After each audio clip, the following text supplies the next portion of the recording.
Good morning, everyone. My name is Xun Yizhao, and I'm a PhD student at the University of Edinburgh. Today, I'm excited to present RHealth, a new deep learning toolkit for healthcare predictive modeling, developed specifically for the R environment. This has been a collaborative project between the University of Edinburgh and Peking University, and I'm grateful for the support from the R Consortium, who funded this work through an ISC grant. I'd also like to acknowledge my collaborators, Zhi Xiaren, Ji Song, Liantao Ma, and my supervisor, Evan Harrison. We have two worlds, both essential for the future of medicine. On the one side, we have the domain of clinical research, biostatistics, and epidemiology. This is where fundamental questions about health are investigated by experts with a deep understanding of patients and populations. For decades, the primary language in this world has been R, a trusted tool with mature, validated packages for clinical trials and modeling studies. It is the ecosystem where the nuanced understanding of medical data resides. On the other hand, we have the world of artificial intelligence, particularly the cutting edge of deep learning. This field is building powerful tools in Python, using frameworks like PyTorch that can process vast, messy datasets, from EHRs and clinical notes to medical images, and deliver a level of predictive power we have never had before. The problem is that these two worlds, both vital for progress, are not communicating effectively. The disparity between this ecosystem is stark. Here is a simple statistics. A GitHub search for healthcare projects revealed over 7,800 results in Python, compared to just 700 in R. Though it's not a rigorous statistics, this tenfold difference illustrates where the majority of the new tool development is focused. For a researcher working primarily in R, this means a disconnection from the latest advancements. When a breakthrough model is published in a Python library, they face a significant hurdle. They must find a collaborator, manage complex data exports, or attempt a difficult, sometimes impossible, recreation of the model in R. This severely slows the translation of research into practice. The deep clinical knowledge rooted in the R community struggled to connect with the most advanced AI tools being built in Python ecosystem. This creates a significant bottleneck, slowing down progress. It's like having brilliant doctors who know exactly what questions to ask, but the most advanced diagnostic machines use an interface they cannot access. We are a team of researchers aiming to close this gap by making advanced AI practical for healthcare researchers. Our strategy is twofold. First, strengthen the foundation, and second, provide advanced tools. First, we continue to strengthen the foundation of data science skills within the medical community. Our co-investigator, Professor Evan Harrison, has a history of this, having established the Healthy R course to teach R skills to clinicians and statisticians, and authored the book R for Health Data Science. Second, and most importantly, we are bringing advanced tools to R by following a proven blueprint. This blueprint is a project we first developed in Python called PyHealth. It has become the most popular open-source healthcare AI package on GitHub, with more than 1,000 stars and 140,000 downloads. PyHealth is a comprehensive deep learning toolkit for clinical predictive modeling, designed to be accessible to both machine learning researchers and medical practitioners. It simplifies the complexity of building and deploying AI models. This specific gap is the problem we are addressing with a new project called RHealth. Supported by an R Consortium ISC grant, our mission is to build a bridge, connecting the world of R, where clinicians and statisticians live, with the powerful predictive modeling tools of the Python-based AI world. Our goal is to bring state-of-the-art AI capabilities directly to the clinical experts. RHealth will allow you to process complex medical datasets, perform code mapping, build customized tasks, and leverage state-of-the-art deep learning modules, all directly within the R environment you already know and trust. The project is open source, and the repository is available on GitHub. You can scan the QR code on the left bottom corner. We are very grateful for the ISC grant from the R Consortium, which has made this work possible. RHealth is designed around 4 core modules that create a seamless pipeline from data to prediction.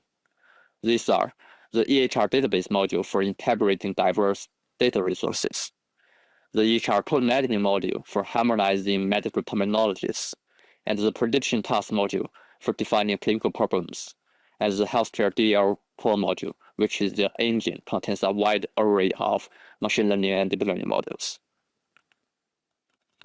The first is the EHR Code Mapping Module. This tackles the immense challenge of harmonizing different medical coding systems, such as ICD, CPT, and NDC.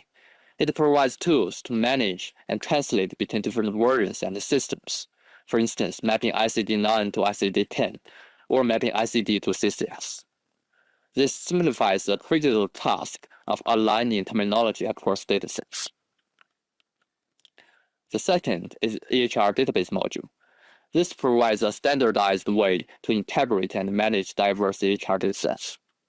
It includes built-in support for major public datasets like MINIT3, MINIT4, and eICU datasets, and it can help users integrate their own local data, especially if it follows a common data module like OMOP-CDM.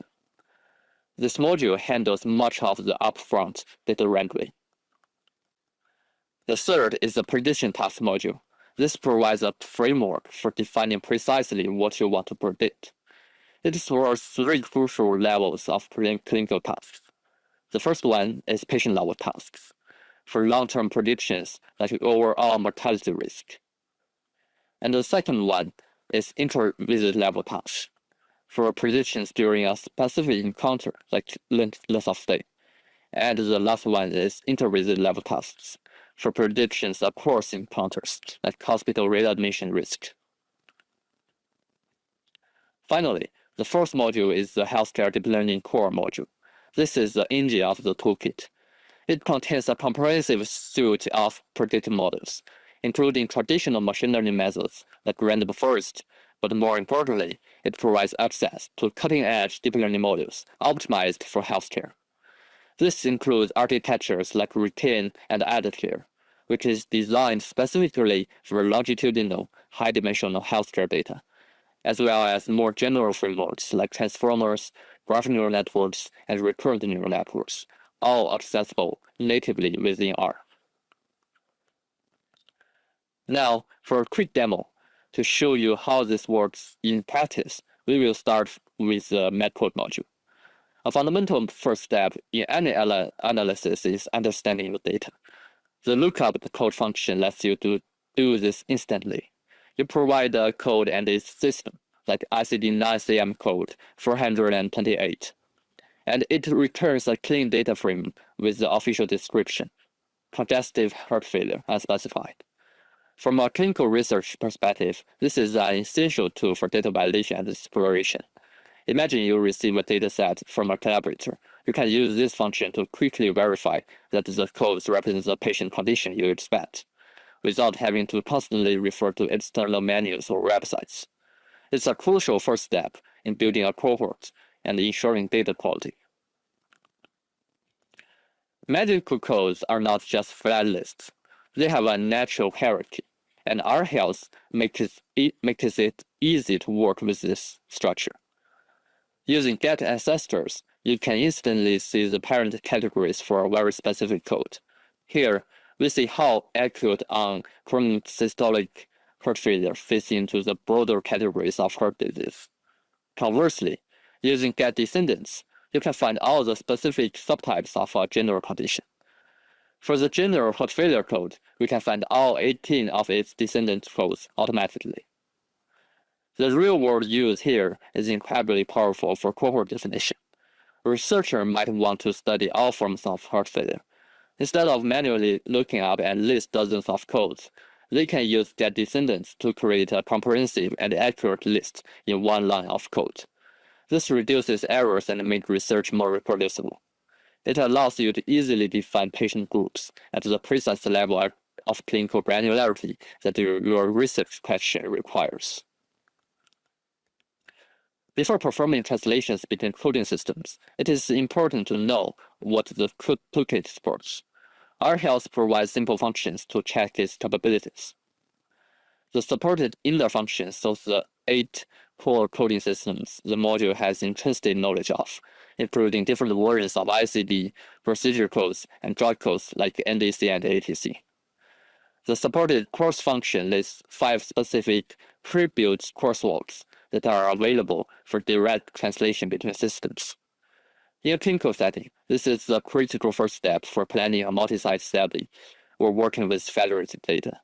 Before you begin, you can programmatically confirm that RHealth can handle the specific coding system from each data source. For example, ICD-9-CM from an older dataset and ICD-10-CM from a newer one. And crucially, it can perform the specific translations you need, such as mapping diagnosis to CCS categories for risk adjustment. This slide shows an example of using one of those supported courseworks. The map code function is the workhorse for translation. Here, we are mapping the ICD-9-CM code 428 to the CCS-CM system. The function correctly identifies it has belonging to CCS category 108. RHealth also includes pre-packaged utilities for pharmacoconvergence. The DDI function, for example, loads a dataset of known potential drug-drug interactions, which are represented by pairs of interacting ATC drug codes. This provides a powerful, scalable tool for post-market drug safety surveillance and clinical decision support research. Now, let's see how it all comes together in a full deep learning pipeline. This slide demonstrates our mission of building a bridge to the R community. With less than 10 lines of code, you can go from raw meaningful data to a fully trained and evaluated predictive model. Each step uses a high-level, intuitive class. First, the median for EHR dataset class loads and understands the complex relational structure of the raw data. The task class encapsulates all the problem-specific logic, such as defining the in-hospital mortality as the outcome. The recurrent neural network RN module class builds a sophisticated deep learning architecture from simple parameters. Finally, the trainer class handles the entire complex training and evaluation loop with simple fit and evaluation commands. The RHealth is about accessibility and speed.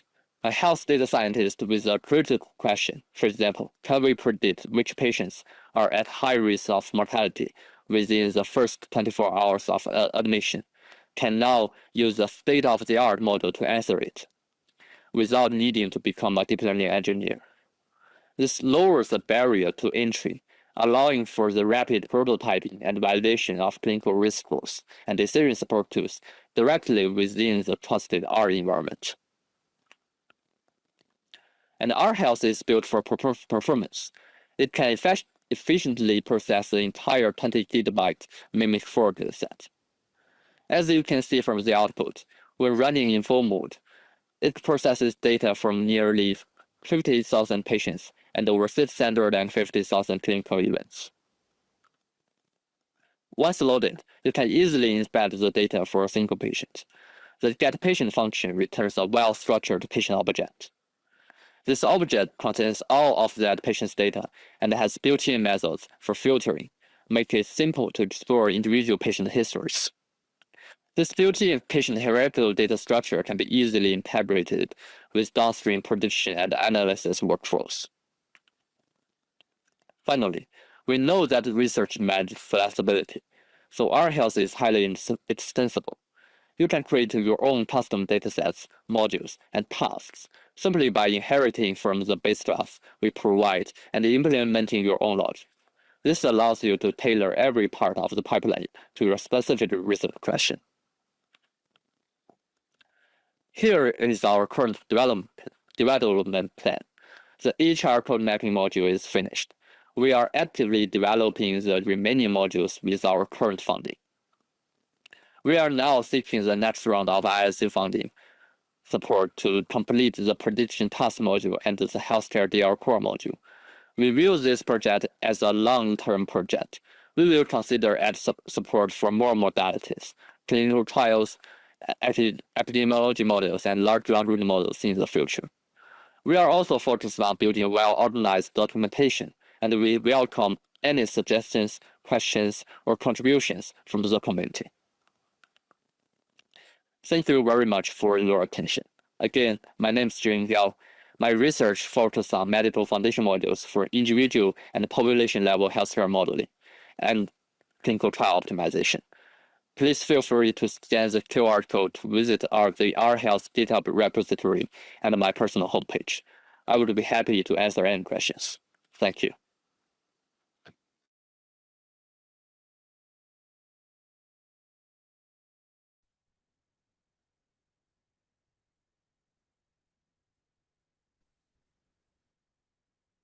So thank you. That was another amazing talk. In chat, there was a question about adding in a crosswalk between ICD-9 and ICD-10, and I will echo whoever commented on that oh, that would be valuable, because often, at least in my world with patients who've been seen for a long time, it would be wonderful to have a crosswalk to know what diagnoses they've had through time.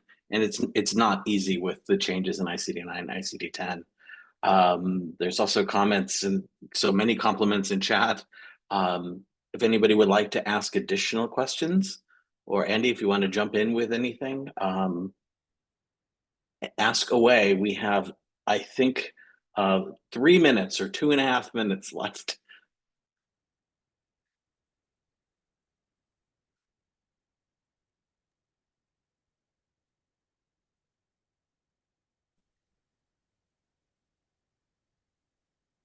I'm wondering if you could talk more about, you said you mentioned something about modules and kind of next steps. I'm wondering if you want to share more about just sort of where you see this going. Yeah, so currently we are actively developing more modules and more deep learning modules, and added support for more dataset. So right now for this at dataset level, we are adding support for the eICU dataset and the OMOP data standard, so that if your dataset follows the OMOP standard, you can easily use the package. And at the module level, we are aiming at adding at least 5 naive machine learning models and 10 advanced deep learning models. Yeah, and we will also release tutorials about this, and we will also consider maybe organize a workshop or tutorial at next year's R Medicine conference. Thank you.